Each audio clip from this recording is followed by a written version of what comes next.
Баткен облысының 87 жылқыларынан Аллах разы болсын. 87 жылғы акалар 8 үйді бүтірт аткен да. Мен азыр Баткен облысына қарашты Қадамжай районы Қызылбақ деген айылда тұрам. Бұл жерде Майрамбек деген досыңыздар болған екен.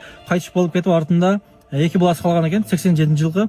Азыр мына өте соған үй құрып бересіздер. Аллах разы болсын барыңыздардан. 4 комнат үй, тышсыз сынч блок. Мына азыр үсті жабылу астында тұрат екен. Өте соны сал беріпсіздер. Бардық шарттары менен сізге рашылық айтып қойын. Пендеге рашылық айта албаған, Алла Таала рашылық айта албайт еді. Антамна өте сооптуу ишти баштапсыздар.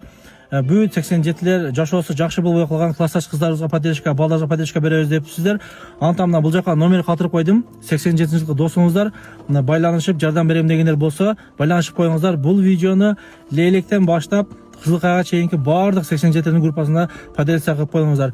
87-лер барыңыздар от души рахмат, барыңыздарга респект. Мына ушундай дайым ушундай сооптуу ишти кылып жүрө бериңиздер.